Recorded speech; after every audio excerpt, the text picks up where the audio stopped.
everybody. He's moving. He's going to find a nice place to put his prize, and then he's going to eat his prize. Shaking still, the excitement, the fact that this happened on live TV. He's now settled down. He's found a place to eat his prize. I'm just going to very slowly move here.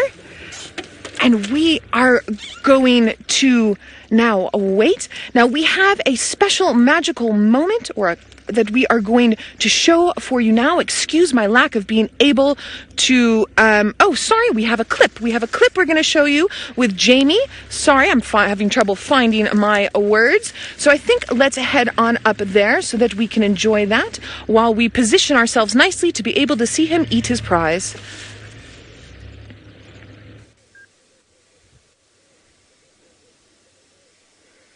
This is incredible. What a spectacular morning.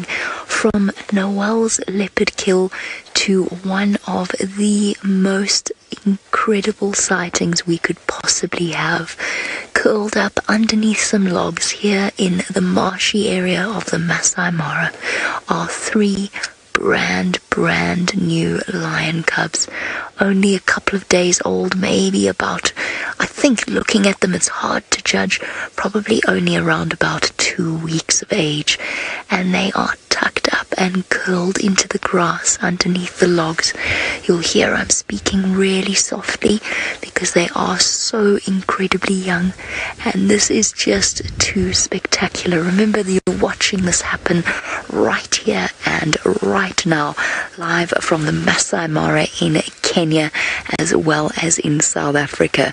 So you've had a leopard kill, and now on the opposite end of the spectrum, Djuma, we hear about your leopard kill.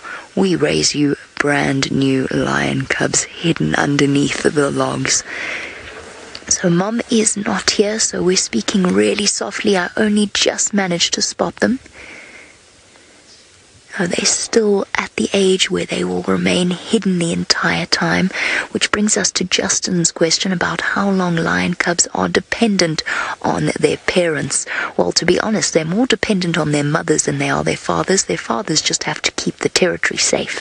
But they will be dependent on their mothers up until around about 1.5 years at the earliest is what a lion cub could survive at if it didn't have a mother or it became separated. But you're looking at around about 2 years old that they reach proper, the sort of stage where they can properly hunt for themselves. A long way away for these tiny fluff balls.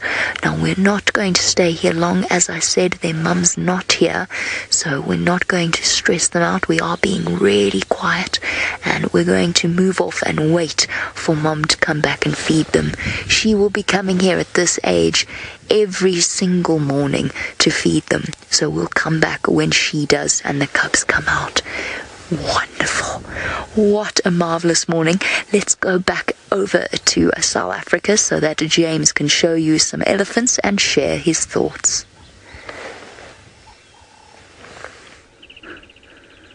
My thoughts are that we've had the most astonishing morning in history so far. Now, I don't think it's possible that there could be another gold medal moment other than that of Hukumuri killing a warthog. We were going to get you to vote on the gold medal moment with the Winter Games coming up, but now it's going to be the silver medal moment that we're going to get you to vote on. Have a look at these 6 highlights from our show thus far.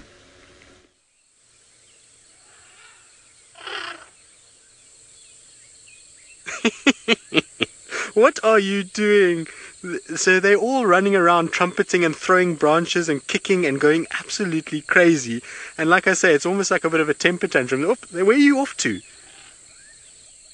Now, I'm not going to move him because it seems that every time Ron makes a noise by moving his little wheels... Oh dear. Now we're in trouble. Don't breathe, Ron. Just hold steady.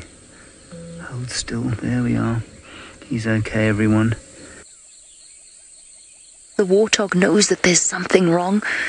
A big warthog like this is a difficult meal for a lioness. Oh yes, there's a sensible decision. This is absolutely amazing. So what we've got is an African harrier hawk, and it's busy pulling out all of the nesting material for whatever is inside there. But how cool is that? There's some really prehistoric sounds coming from these hippo. Have a listen. Isn't that just the most incredible noise? It's amazing to just have the two different places together, to have Kenya and to have Sabi Sands and have the kind of differences between them and have the most amazing sightings in both is really special. But look at this. This is ridiculous.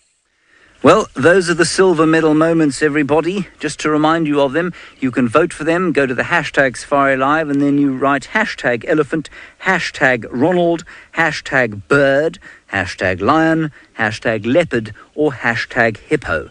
And your votes will count towards the silver medal, Hukumuri, coming in late there to take the gold.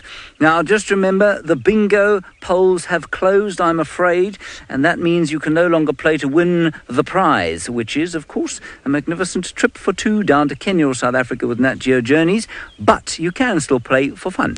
So we will continue to say our bingo words, such as drought and migration, during the course of the show, and you can play it just for fun. Now, I'm sitting on a termite mound with some elephant bulls that are devouring marula fruits. They seem to be running out of fruits to eat, but Scott Dyson is still, I think, with the breeding herd of elephants on his large feet. We certainly are still with that breeding herd that we were with a little bit earlier. And just like the elephants that James is with, it seems like they're also racing from marula tree, snacking on those fruits. And on top of that, I think they're actually heading to a small mud wallow where hopefully we'll be able to see them drinking and maybe even taking a mud bath. So let's keep on sneaking up on them.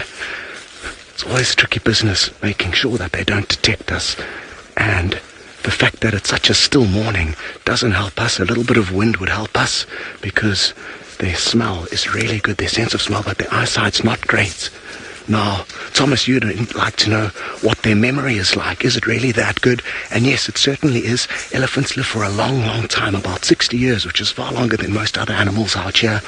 And they do have an incredible memory. The paths that they take, the waterholes that they go to, the areas where they know that there's good food at certain times of the year is certainly something that they are highly skilled at. So that is certainly not a myth.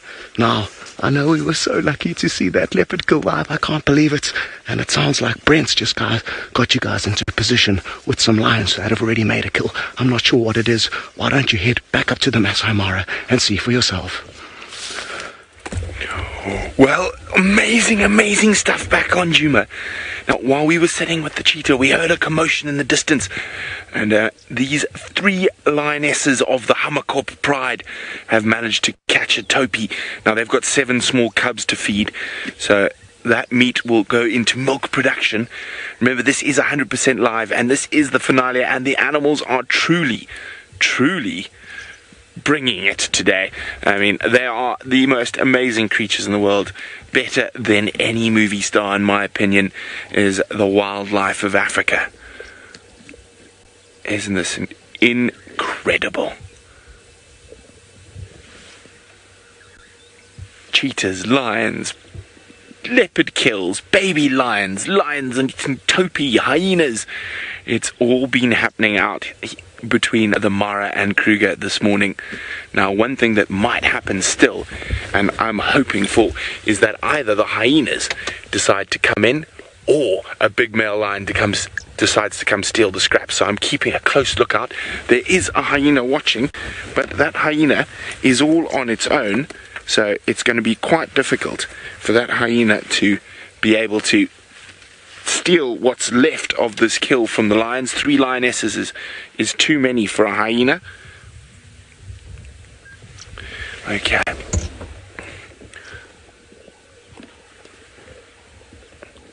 And of course, lions everywhere. And let's send you back to more lions on the other side of the Mara during the Safari Live finale. Aren't we so lucky to be surrounded by so many cats? Leopards pulling warthogs out of burrows, lions feasting on topi, and then of course the youngsters of the Marsh Breakaway Pride having lots and lots and lots of fun this morning. Some of them have actually been harassing the adults, and it looks like that one on the log is planning its next attack. No! It's seen a sibling instead.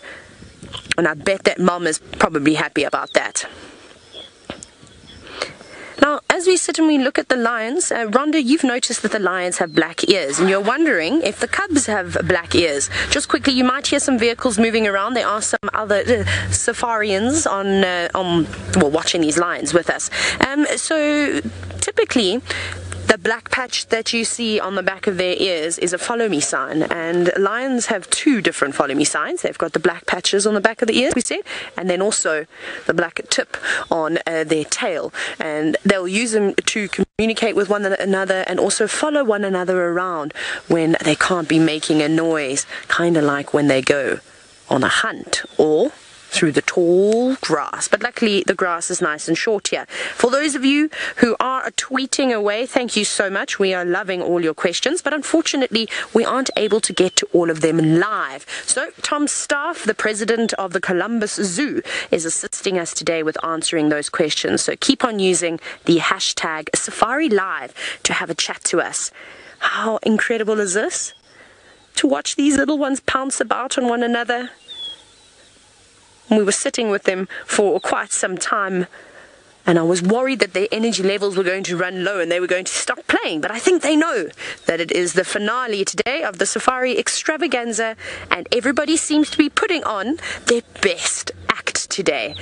And remember, this is wild, this is live. We can't control what the animals are doing.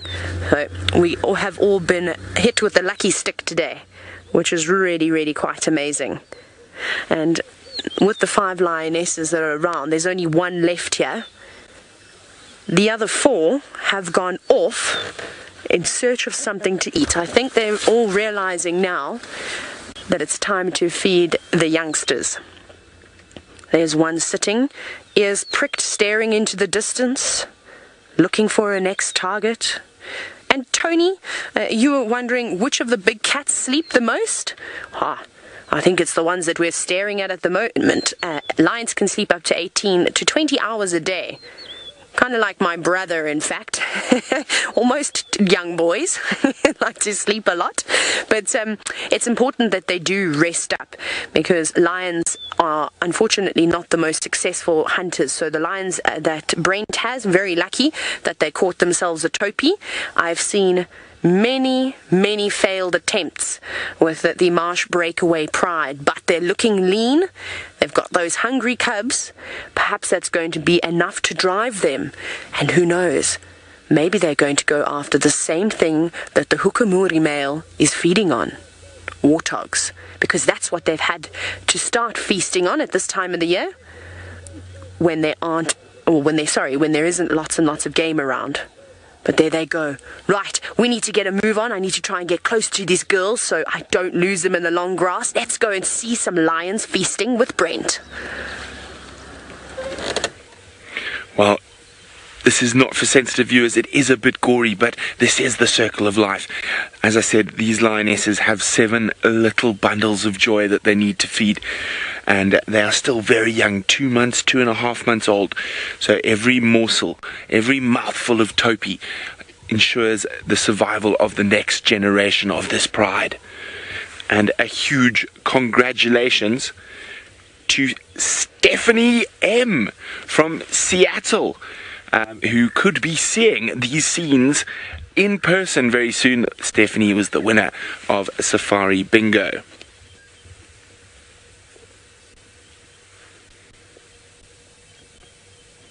Look at that. Munching.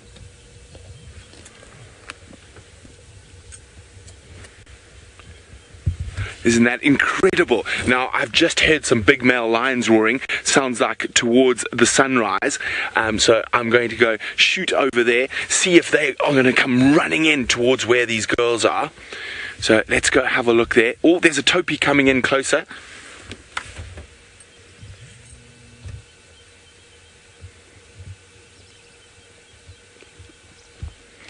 Now, obviously, that topee was probably part of the pride.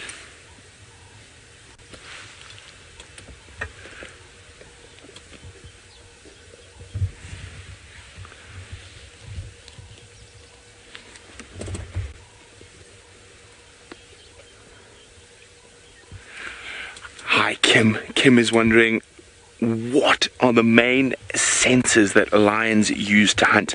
Now, Kim, it is their sight. They have incredibly good eyesight that picks up movement, and they will use their ears and their nose as well, but their eyesight is their dominant sense when it comes to hunting.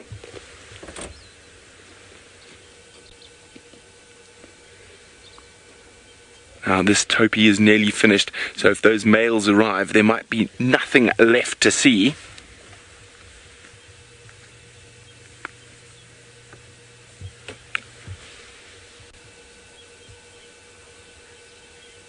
Well, we go see what those big male lions are up to. Let's go see what's happening with the Hukumuri male leopard back in South Africa.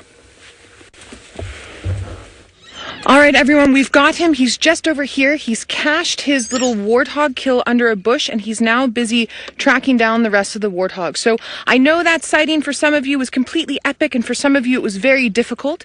But let's remember that nature is not cruel nor kind. She's perfect. So warthogs have many babies so that leopards can eat. So that warthogs then have the many babies, some will survive, so the warthogs can carry on, and then the leopards can eat so that they can carry on. Now, I know it's a little bit harder when they kill the smaller ones, but nature has devised such a magical plan for all of its creatures to be able to function in a holistic and well-rounded and formed environment. It is so important to remember that. So we as humans sometimes have trouble with it, but nature is perfect. She has a plan for everything. So it is not always the easiest to watch, and yes, we do get excited about these things. He's just moving through here, and then to the back, I'm going to come around into a little open area. We do get excited, but it's just such a magic moment to catch on a live camera, nature at its best. Now let's head on over to Steph, who's on foot, who's also going to find you some of nature's best. We've got an elephant very, very close to us, about 50 yards away. She doesn't know we're here. She's got a youngster with her, and she's just walking and feeding. And one of the most amazing things about being on foot to these giants is that it really teaches you about how, it teaches you some humility. You know, you can feel the size of these animals in the bush. And with us being just part of the food chain here, it's a new experience, at least anyway. Now, the youngster's trying to drink from mom, but she doesn't want to let it. You can see the legs of the youngster on the other side of the mother. Now, the mammary glands sit between the two front legs. And you can see the way the mom is standing there. She's covering it up. She's eating grass. This time of the year, grass forms about 80% of their diet. That's in marula seeds. And she'll need to eat about 200 pounds worth of food every day just to make sure that she stays healthy. This time of the year, she's doing that in about 16 hours or so.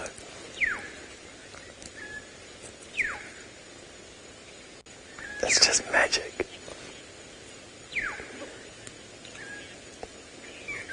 Alright, we're going to stay where we are. We'll see if we can get a better visual for you, or better view of her for you. In the meantime, you're off to James for the Silver Medal Best Visual Award. Indeed, the silver medalist competition. Do you see that I'm dressed as a bingo object? Can you see what it is? Good. Now, thank you very much for voting for the silver medal today. The silver medal was won by the leopard, as far as I'm aware. And then the bronze medal came to the elephants, and Ronald, unfortunately, was out of the medals, and he got a iron or a medal for participation. So thank you very much for voting there. Elephant came with the bronze medal, silver medal went to the leopard, and of course the gold medal also went to the leopard, Hukumuri, for killing live. Now, of course, the warthog would disagree very much with that sentiment. I believe my colleague Brent Leo Smith who clearly has got a severe hearing disability, managed to let the cat out of the bag already as to the winner of Safari Bingo. Well, here is the envelope in which the winner's name is situated. I'm going to open it now to reveal it in case the winner did not in fact see. It's so small that I can't see it, actually. Let's put it under the microscope. Ooh, what have we got? There! Somebody from Seattle? Washington? Must be Washington. There's no other Seattle that I know of. And it is Stephanie. Hello, Stephanie M. I'm sure you are very happy to be winning. That is amazing. You are the winner. Well done, Stephanie. Stephanie M. of Seattle, Washington. You are the winner. You will be coming out to South Africa or Kenya. You'll be able to choose that, by the way, with Nat Geo Journeys, and you'll be able to see some of the astounding things we've seen today and, of course, over the course of our 5-day live safari. Thank you very much indeed, Stephanie, and well done to you. You're going to have a great time. Let's go over to the gold medal winner, Hukumuri, and Noel, the gold medalist.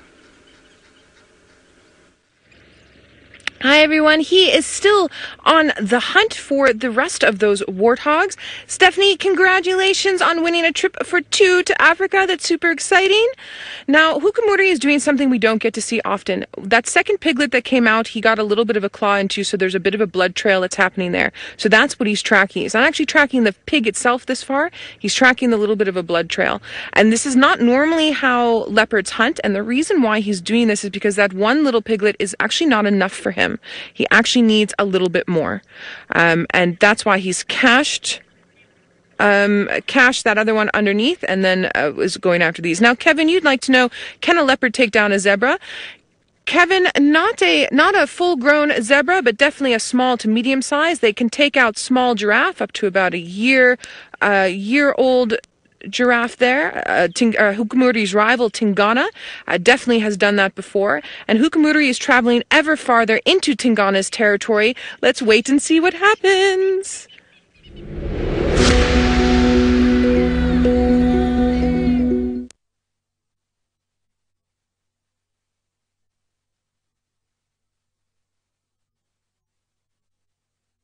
Hi, everyone. How incredible. What a way to end our not end our fifth installment, but to have in our last show.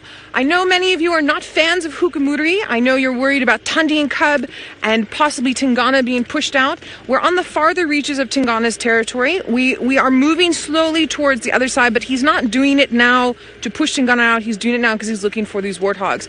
I hope you enjoyed that spectacular that occurred. I mean, that was... excitement doesn't even begin to describe. I still don't have words. I actually need to drink water quite badly and haven't managed. And as I say, I need to drink water. Look who needs to drink water as well. All right, now let's head on up to Jamie, who's in the Masai Mara, who has some uber cuteness that she'd like to show you with another one of Africa's large cats, the lion.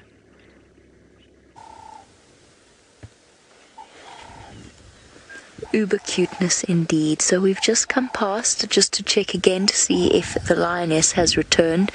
We've been doing loops around the area and there's not much, but the grass is so long that there's a good chance that I could miss her return. So we've just popped back to have a look and find ourselves absolutely mesmerized by these 3 little bundles, who apparently are the beginnings of the next generation of marsh pride lions. One of the other guides mentioned the name Rainbow of the mother of these cubs. I've never heard of Rainbow. Oh, too sweet. The wonderful thing is that we've... No, don't go too far forward.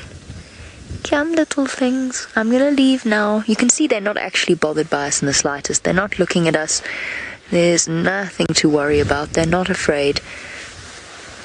We were so lucky to spot them. So lucky.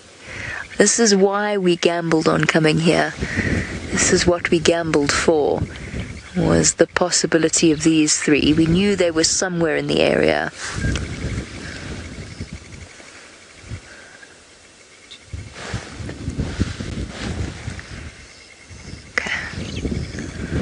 Alright, we're just gonna move back a little bit and then we'll move out. Come on, Mom. Well, the babies are hungry now. Slowly. They're so relaxed.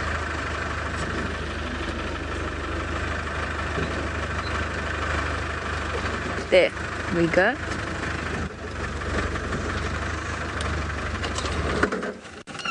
There we go.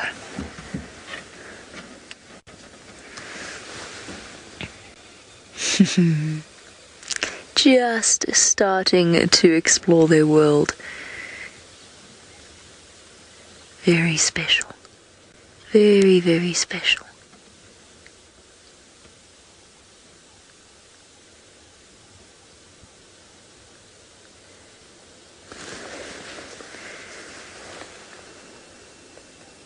Oh. Sure.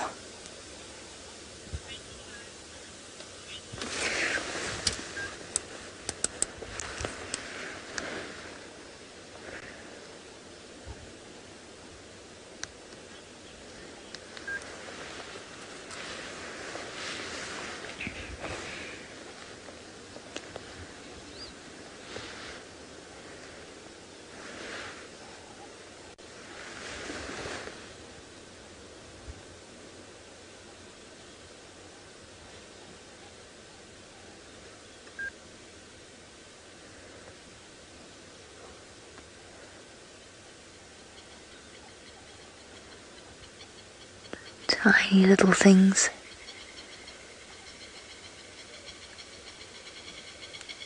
No, don't disappear. Don't disappear.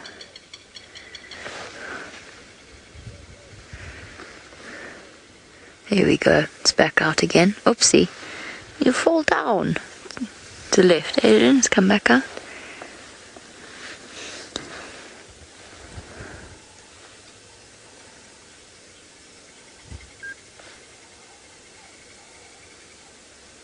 Oh dear.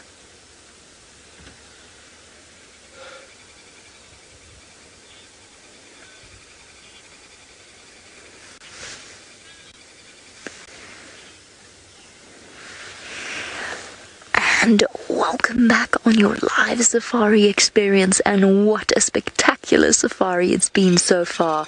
We've finished off in true style. We've had leopards, cheetah, lions, and now really very tiny lion cubs. We've just popped back very briefly to check and see whether or not their mother's come back yet.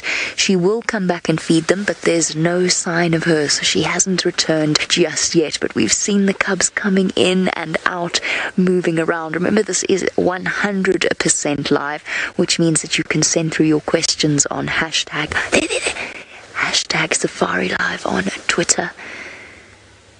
It just its tail. There you go. Come on, little one. Out you come. It's okay.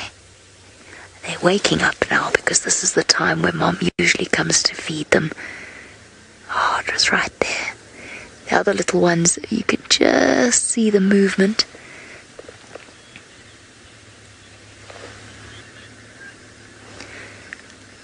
Alright, we've had some really very... There. Go. There we go. Okay, well, we've had a special moment with these tiny little lion cubs. We're going to leave them again because Mum isn't here. We'll wait for her return. As I said, we'll keep checking in on them though and wait for her to come back. Back home, which for home, of course, for me is back on Djuma, we have the wonderful Hukumuri Pride, and I can't believe how big their cubs are now. It seems like just yesterday I was having a moment just like the one I had months ago when the cubs were still very tiny. Oh, you are cheeky. That was a brave decision. Amber Eyes is... Oh. Oh. That is so magic. That was absolutely wonderful. Amber Eyes just gave that cub an enormous hug. Such an enormous hug, actually, that it was kind of like everybody's boisterous aunt that squeezes and hugs a little bit too hard, and the cub has managed to make an escape now. That was awesome. I've ever seen, and certainly beautifully narrated by Jamie Patterson there. You could just get the feeling that she was in the arms of that lioness in the most affectionate way there.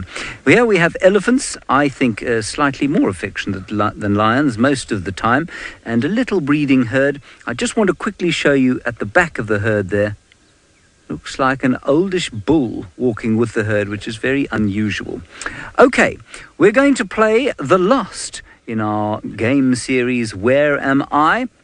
And today we are talking about primates or baboons. Now we get baboons in both locations, both in the Kruger and in the Mara. And the one you're looking at now, well, I'm not going to tell you where that one's from. You need to guess. What you need to be looking for is the amount of hair around the head. You may not use a search engine or any book. You can only use your mind. If you don't know, you might be telepathic enough to get the answer. So that is a baboon, and we will tell you at the end of the game the difference between the baboons that you find in the Kruger and in the Mara. So you go to #SafariLive, and then you hashtag Kruger or hashtag Mara, depending on where you think that baboon was. Have another look at it now, and you can see it's quite, well, hairy around the head there, and that is characteristic of the baboon that we get in one of these areas. Right, let's go straight across to Noel. The gold medalist seems to be trying to do even better.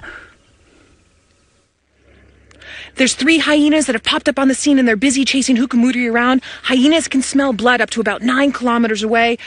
So they've obviously heard the sounds. Now they've smelled all the blood. They can also smell the blood on Hukumuri. I'm just going to try and get around. Hukumuri is being chased by these 3 hyenas as he's busy trying to get back. Here we go. You can just see him here on my right-hand side. Sorry, I'm so excited. I'm speaking too quickly. Excuse me. There's Hukumuri. And then the hyenas are now running around in a circle around behind me. The one just jumps like a horse over the side there.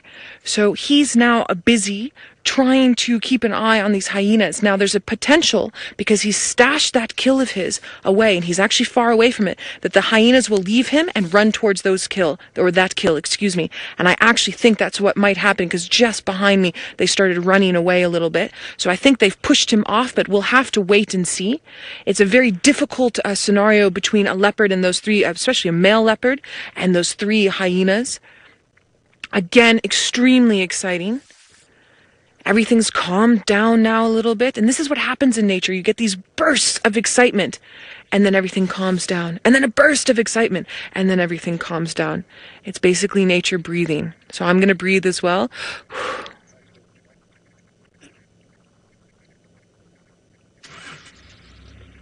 Oh my goodness. Okay. I think he can't find these other piglets that he's looking for. I think he's going to start heading back towards that kill. But I think those hyenas might reach it first. I think let's head on up to Brent, who has another large cat up in the Masai Mara. He has male lions. So let's go on up to him and see what sort of interactions and excitement we can get from Mr. Brent Leo Smith up in Kenya.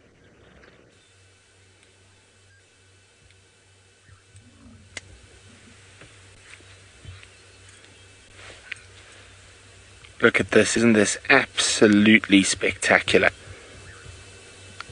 There's such special bonds between male lions. Look at that. So fortunately for the ladies, the males did not hear them make that kill. Otherwise they would have stolen it for themselves.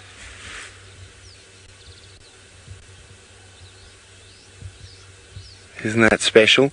Now, these 4 boys were known as the nomads. We can only see 3 at the moment, but they have now established territory in this area, and they are the fathers to those 7 cubs that the females we just saw have hidden somewhere. I have been out all night trolling making sure that no interloping males can come into this area and threaten those 7 little future kings and queens of the Mara. Wow, today has just got better and better and better, and it's just amazing how the big cats have performed. Now, as we're talking about the battles between lions and how difficult it can be, sometimes the males will even fight amongst themselves. So let's go have a look at how lion coalition dynamics work. For male lions, the comforts of the pride do not last long. When they reach adolescence, the dominant males in the pride force them out.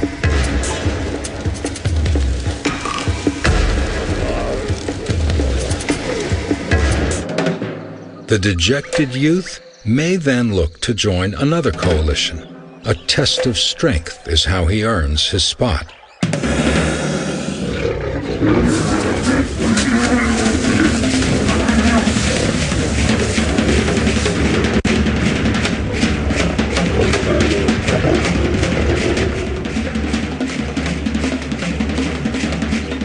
While brothers removed from the same pride, their battles are for mating rights.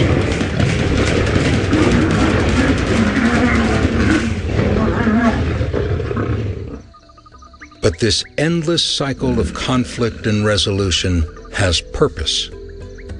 It is natural selection in its purest form.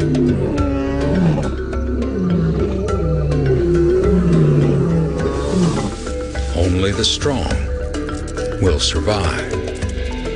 Often coalition members spend extended periods alone. Coalition territories are vast and require a huge effort to patrol and protect. Each regal cat must stay vigilant to ensure his bloodline. Well, speaking of coalitions of lions, I've been hearing the triangle males calling all night long. I wonder where they are. However, you're back live with us now in the Mara Triangle, where we're still sitting with the marsh breakaway lionesses who have completely concealed themselves in the golden grass because they've spotted their prize on the other end towards that tree line. They're the two. And there's a variety of things that they could go for this morning. Something quite large, in fact. We'll get there eventually, I promise. They've still got a distance to go before they get there, but look what they've seen. A rather large hippopotamus and also some warthogs. Now, if I were those lions, I'd be looking at that hippo, because I know that if you can bring something down that big, they'll be able to feast on it for a couple of days and not have to worry about catching anything. Crazy, isn't it? But quite a dangerous thing to go after. Now, Joe, you've asked what contributes to the unsuccessfulness, is that a word, of the lions when it comes to hunting. And so the problem is that the predators need to get relatively close to their prey. Apologies, everybody. And things like lions and leopards really have to sneak right underneath their prey, whereas wild dogs and hyena will tend to use their stamina and keep chasing after them. So when you have to stalk, there are more things that could go wrong. You could step on a leaf, and all of the animals that they're hunting are equipped with incredible senses: eyesight, hearing, sense of smell. So if they don't have the wind in their favor, if they don't have a number of different things in their favor, they tend to mess up quite a bit. It's a difficult thing, stalking. But the girls are going to give it a bash, and they may make a number of attempts before they are eventually successful. But look how focused they are. Jamie is still across in the Masai Mara National Reserve, and she's got a little animal that likes to follow the lions around. It's the amazing thing about a jackal is just how courageous they really are and how cunning as well. So we've got a pair of black-backed jackal while we wait for our lioness to return to her cubs. And I have to tell you that out of all of us, I think that Taylor McCurdy has probably had the best times with a jackal in the Mara. She's found den site after den site with tiny little jackal pups. But for all of us, they are one of our favorites purely because they are such brave little scavengers. But just because they're scavengers doesn't mean that they don't hunt as well, which is why they were being so closely watched by the herd of antelope that was staring in their direction earlier. That's actually how we found them moving through the grass. They will often go for tiny baby antelope. There we go, the impala watching closely, making sure that the jackal behaves. Now, as we've mentioned during the course of this series, we see a lot of the same animals both in the Mara and in South Africa in different types of environments. Now, the question is up to you. Can you figure out James's puzzle of where the animal happens to be? It seems that you can figure that out, and you have figured that out, and I have lost the series 4-1 as far as I can work out. You were correct today. The olive baboon that you were looking at in this clip playing now is in fact from the Masai Mara. And then the baboon next to it appearing now is the Chakma baboon that lives in the Kruger. And the big difference there, of course, is the amount of hair that they have around the head. It's the same species, different subspecies. They are fascinating animals. They are also gangsters, and they regularly raid the homes where we live, take sliding doors off their hinges, rip open steel trunks, and help themselves. It's normally the young males, just like human beings, really. So that was the olive baboon in the Masai Mara, and of course the Chakma baboon down here in South Africa. Now, we are going to play one more game, and this game is so evenly poised, it's very difficult to say who's going to win. 2-2 it is between Mara and Kruger for the series. You now need to vote, please, once more, only for the Kruger and not for the Mara. I'm just joking. You can vote for the Mara if you want to. Who won is the competition. Hashtag Safari Live, hashtag Kruger, or hashtag Mara. I mean, we did have the Hukumuri male killing.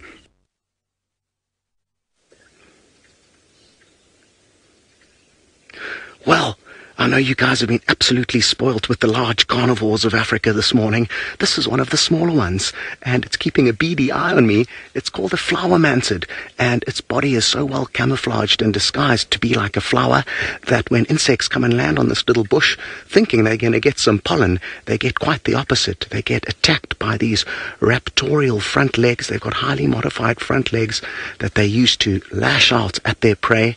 And being on safari, it's not just the big stuff, but also these smaller critters that are so important in filling out the ecosystem. We need to rush you back to Noel quickly. All right, everyone, he's managed to find something that was not a warthog, but it looks like it might be a steenbok or a duiker on his hunt for those warthogs. He never made it back to his other kill. This happened just now, about half a minute ago. We were coming around the side of a bush, and then we could hear him. He's now going to take his new prize off. I just want to see which ways he goes. And I have a feeling that not only now was he busy with those warthogs again because of that blood trail we were talking about, but with those hyenas around, I think he knew those hyenas would probably get his other kill. And so now he's had another opportunity for something different. It was lying in the grass, lying in the shade. And yes, opportunistic creatures, leopards are. This has been an incredible morning. Robert, good question. You'd like to know why didn't the leopard just put the kill up in a tree? Robert, they don't always put them in trees. They tree them in places where there's high chances of other predators like lion and hyena around, but they also, it's a preference as well. So if their mums treat a lot, they'll tree a lot. If their mums cache under bushes a lot, then they'll cache under bushes a lot. There's the mate of the steenbok. Sorry, my friend, but you'll hopefully find another mate soon in your lifetime. As we come around the corner here, you are going to get a nice view of him. He's going to go into a bush again. This seems to be today his preferred method of caching his prey. I am just going to have to find a little way to get in here. There's going to be some bumps. Everybody just hold on while I go over this tree. And again, over the tree. And he's come into this thicket, and the view is very hard, but I think let's head on up to the Masai Mara, where Taylor has a lot of action going on with her lions, chasing, I believe, warthog. How incredible. My goodness, Noelle, what did you eat for breakfast? A bowl of lucky something? I'm super, super envious. It's so special to see all these things. Now, that was a warthog, just in the long grass.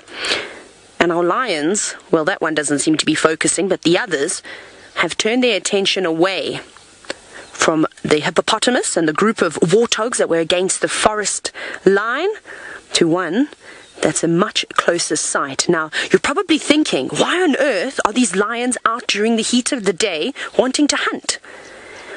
Sometimes, and I've actually seen it quite a few times out here, is that the lions will go out and do exactly what the marsh breakaways are doing.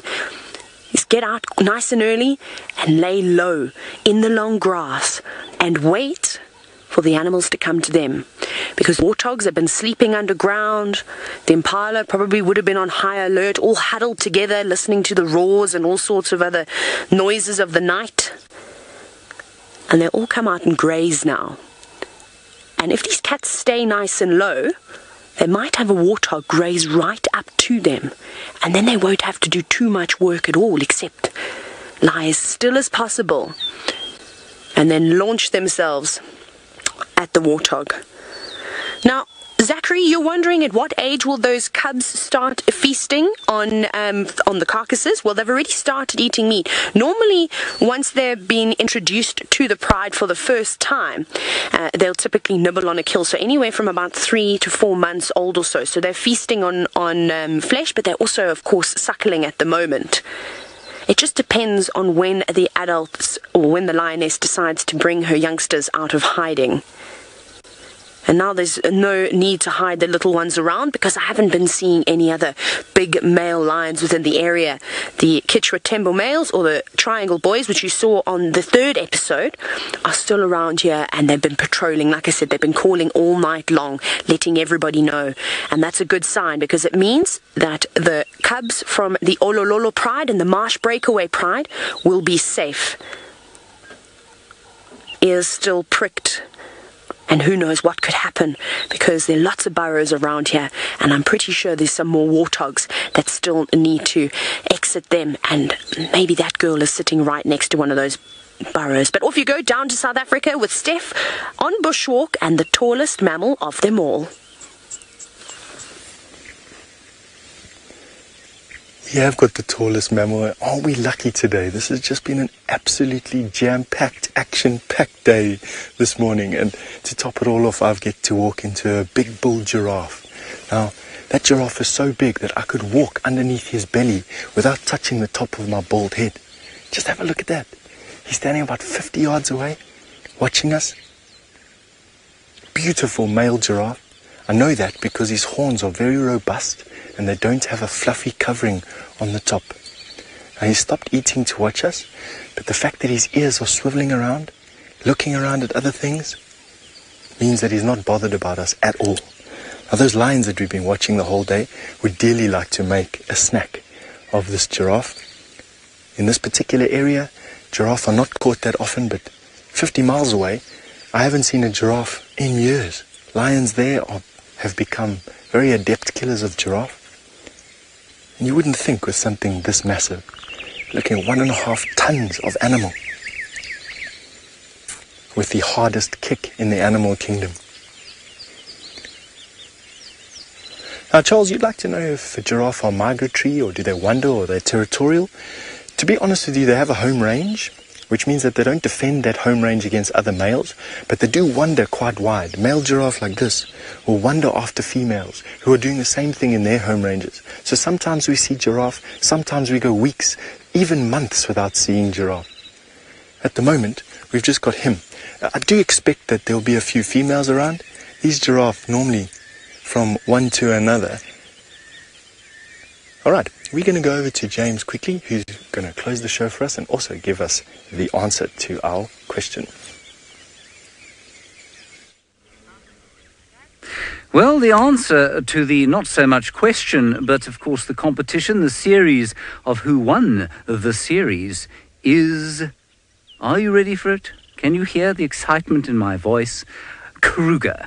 89% of you agreed that Kruger was the winner today, which makes us in the Kruger, in the Sabi Sands, 3-2 winners in the series, which is very delightful indeed. Behind me we have a whole lot of hippos. We have also got some grey-headed sparrows jumping around over here, and we were hoping to show you an aerial view, but I'm not sure we're going to be able to do that just yet. Oh, and we've got an elephant coming down towards the water to have a drink. The elephants have had a magnificent time here over the course of our 5-day series. It hasn't been 5 weeks, has it? Oh, that's wonderful. Now, thank you very much, everybody, for joining us. I just want to share the highlights that we had over the 5 days. You know, you saw 6 individual leopards, if you can believe it. One of them had 2 kills, which is just astonishing. There were 8 cheetah we saw, 8 different individual cheetah, lions all over the place, very, very cute hyena cubs, and my personal favourite, the elephants that we have here, eating their marulas, drinking the water, having a swim, and generally enjoying themselves. Now, if you did enjoy our 5-day series, please join us every single day, if you like, on the internet. All you need to do is to go to natgeo.com/Safari Live, and you can watch us there. It would be great to have your questions and comments and participation. Thank you so much for joining us. It's been absolutely fantastic. I hope that we will see you again very soon. Bye-bye.